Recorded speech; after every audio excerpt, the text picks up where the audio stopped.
Fala, caro aluno, tudo bom? Sou o professor Alex Santos e estou aqui no Everest virtual, certo? Para continuarmos o debate sobre o período, né, da década de 20 nos Estados Unidos e, consequentemente, a sua crise econômica. Mas antes de entrarmos nesse contexto, eu gostaria muito que você se inscrevesse no nosso canal, correto? Tocasse no nosso sininho lá bacana e deixasse o seu like. Isso é muito importante para que a gente continue justamente fazendo esse trabalho para você durante esse período de quarentena. E caso tu tenha alguma dúvida sobre a aula ministrada, compartilhe, ou melhor dizendo, pode deixar lá a tua pergunta, certo? Que nós vamos justamente tirar a tua dúvida. E se caso também você queira que esse vídeo chegue, né, aos seus colegas que precisam também estar estudando e não estão podendo, obviamente, por causa da quarentena, envia para ele, entendeu? Envia para ele que ele vai gostar muito dessa super aula, tá, da década de 20 nos Estados Unidos. E entrando justamente no assunto, certo, que nós já vemos aí discutindo nos outros vídeos, tá? Este aqui nós vamos tratar diretamente do que? Do crash, da quebra, entendeu? Da bolsa. E para nós entendermos bem como é que isso vai funcionar, tem aí esse organograma, certo? Para te entender como o processo ele veio acontecer. A economia possuía bases sociais frágeis. Por que, meu caro aluno? Ele tinha essa base frágil na questão social. Porque, como eu te falei, quer ver? Vai lá depois no outro vídeo e dá uma olhadinha, só para te ter uma noção do que eu estou falando. O PIB americano foi lá para cima e o IDH lá para baixo.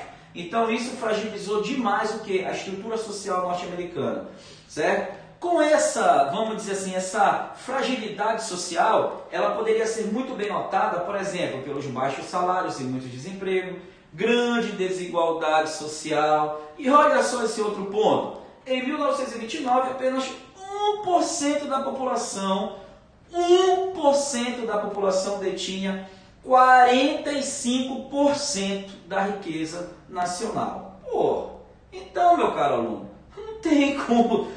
não tem como essa estrutura, né, um dia não vir justamente o que? A ruir, tá? E lembrando de uma coisa, essa estrutura, ela funciona desta forma porque ela é baseada naquele bom e velho liberalismo, tá? Aonde o Estado não pode intervir na economia. Lembra desse conceito que vem lá do iluminismo? É muito importante você saber este conceito para entender aonde nós queremos chegar nessa questão da quebra da Bolsa de Nova York. Em meados de 1920, a Europa reassume o controle de seus mercados e disputa com os americanos o mercado internacional. Vamos entender isso, tá? Não é que Inglaterra e França, a partir de 21, 22, 23, 24, 25, voltaram a estufar o peito e dizer assim, agora nós mandamos aqui. Não, não é bem assim, tá? Que fique bem claro isso para ti. Não é bem assim. Mas aos poucos, as potências voltam justamente ao quê? A se regularem, a se reestruturarem economicamente. Entendeu? Eles voltam a se reestruturar economicamente. E aos poucos eles começam justamente o quê? A reduzir, certo? Aquilo que era consumido da onde? Dos Estados Unidos. Mas a grande pergunta é, a produção norte-americana se atentou para isso? Pois é, não. Então o que é que nós vamos ver? Muito produto e pouco consumo. Entendeu? Então, quer dizer, a crise da superprodução ou do subconsumo vai fazer com que agricultores percam as terras hipotecadas, certo? E as bolsas de valores superaqueçam. O que isso quer dizer, Alex? O que isso quer dizer superaqueçam? Colocarem muitas ações, só que o que adianta ter muita ação à venda se não tem ninguém para comprar? Entendeu? Então é aí que tu vais entender que esse conceito da superprodução vai acabar gerando o quê? Esta crise, esta quebra econômica, tá? E essa quebra econômica dos Estados Unidos, pessoal, ela vai ser uma quebra feroz, entendeu? Feroz. Por quê? Porque nesse conceito, ou nesse contexto, a Alemanha dependia dos Estados Unidos, certo? A Alemanha dependia dos Estados Unidos. A economia europeia, né, vamos colocar Inglaterra e França, também, apesar de já estarem se reestruturando, mas ainda mantinham uma relação econômica muito forte com os Estados Unidos. Então, esse contexto da quebra da Bolsa de Nova York, ela vai afetar de forma extremamente o quê? Feroz, entendeu? Extremamente feroz a questão política e econômica mundial. Seguindo, certo? Seguindo, nós vamos ter, certo? A crise de 29, que foi uma crise de superprodução ou subconsumo, imensos estoques de mercadorias se acumularam sem compradores, correto? A especulação financeira fez com que ações de companhias praticamente quebradas fossem vendidas a preços exorbitantes, correto? E sem a regulamentação do Estado, o capitalismo, oligopolista levou o mundo à beira da ruína. O que isso quer dizer? Prestem bem atenção. Países que dependiam economicamente dos Estados Unidos, tá? Um exemplo nós aqui mesmo, o Brasil, certo? Nesse período, o Brasil, ele exportava, ele vendia muito para os Estados Unidos o quê? Café, entendeu? Café. Então, essa quebra da Bolsa de Nova York, ela afeta justamente o quê? A quebra da economia cafeeira aqui no Brasil. Tanto é que é nesse contexto que nós vamos ver até uma troca, o fim, por exemplo, o fim da política, do café com leite, obviamente, e o surgimento de 30, vamos colocar assim, de 30, que vai ser os 15 anos do governo Vargas. Então, para vocês verem como essa crise de 29, ela vai afetar o Brasil tanto na questão econômica, como também na questão política. Tá? Tanto na questão econômica, quanto na questão política. A Alemanha, a República de Weimar, ou Weimar, como alguns gostam de falar, ela simplesmente o quê? Ela respirava. Ela tinha o oxigênio de quem? Dos Estados Unidos. Agora, papai, cortou. Alex, eu nunca ouvi falar nada sobre isso. Vai lá e pesquisa um plano chamado Plano Davis, entendeu? Que foi um dos planos norte-americanos, certo? Que serviu para reestruturar a economia, o quê? Dos países detonados pelo final da Primeira Guerra Mundial. E a Alemanha, ela vai entrar justamente nesse contexto. Para quê? Para depois se tornar parceiros econômicos de quem? Dos Estados Unidos, entendeu? Então, olha só, a desconstrução que essa crise de 29 vai estar desenvolvendo, certo? Na Europa e também aonde? Aqui na América, tá bem? Não esquece desses pontos que é muito importante. Então, quer dizer, o liberalismo econômico que antes, caçoava, questionava as estruturas absolutistas, agora viu que sem a intervenção do Estado, simplesmente o que aconteceu? Ruiu. Por quê? A indústria só quer produzir, o industrial só quer ganhar, e em momento algum visualizou as transformações que a década de 20 vinha sofrendo, e a consequência foi justamente o quê? Uma ausência de mercado consumidor, que acabou gerando uma superprodução que explodiu. Explodiu justamente com o quê? Com a quebra da Bolsa de Nova York. Seguindo o ponto de observação, eu tenho que apontar para vocês as consequências, as consequências que essa crise acabou justamente trazendo. Vamos lá, falência de 9 mil bancos. Pronto, começa por aí. Se o banco quebrou, mano, tu já sabe que o resto vai junto, Tu já sabe muito bem disso. Falência de aproximadamente 85 mil empresas, queda de 85% no valor das ações entre 1929 e 1932, tá? Uma redução salarial que chegou ali aos patamares de 60% a 70%, tá? Nos Estados Unidos.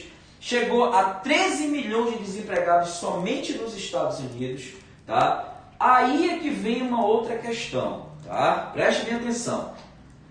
Enquanto os Estados Unidos aqui, vinha, nessa crise estrutural, tá? Nessa crise econômica e uma recessão do mundo, nós temos duas coisas acontecendo, tá? Duas coisinhas acontecendo que vamos aprofundar nas próximas aulas.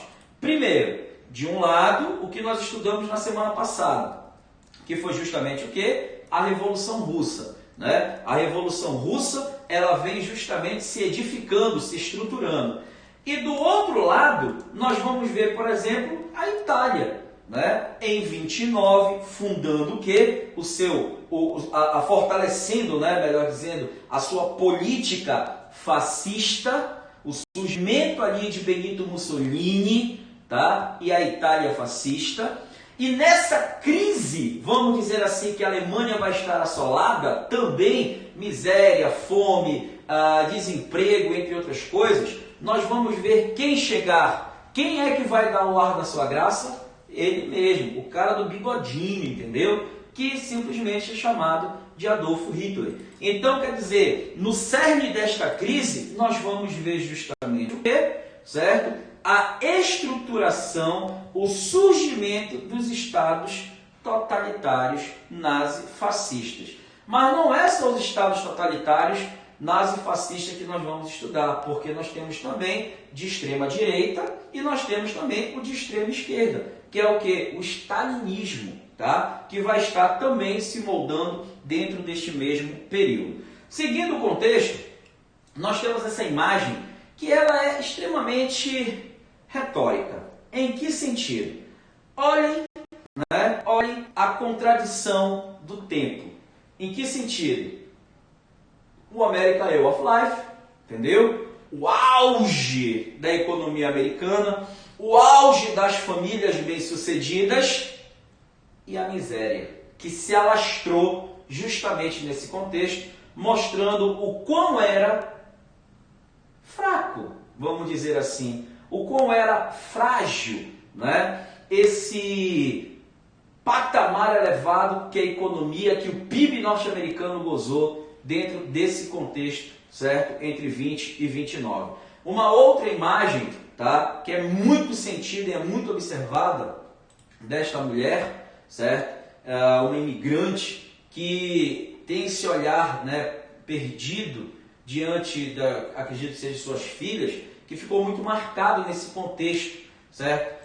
Da crise de Nova York. Então, moçada, meu caro aluno, é nesse contexto histórico que nós vamos ver o que? A quebra da Bolsa de Nova York sendo a estrutura, entendeu? Fazendo como uma nova estrutura para o surgimento de quem? Dos estados totalitários, certo?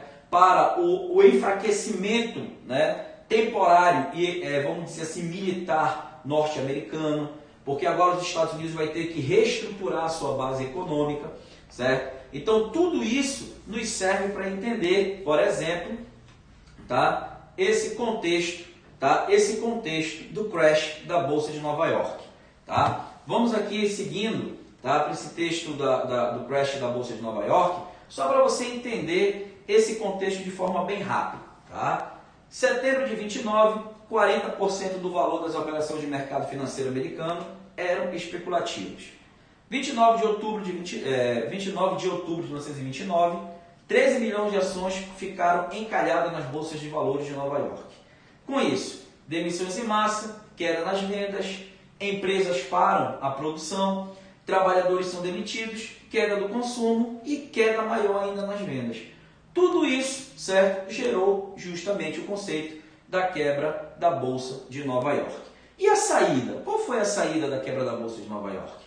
O New Deal, entendeu? O New Deal, que seria justamente o que segue a retórica, né, de uma reestruturação, tá? De uma reestruturação. Para tentar solucionar a crise, o presidente norte-americano criou uma política econômica para tentar solucionar a crise, né? Ela tinha como base subsídios aos agricultores, incentivos às obras públicas, política de proteção ao trabalhador, que seria o seguro-desemprego, e controle sobre a especulação bancária.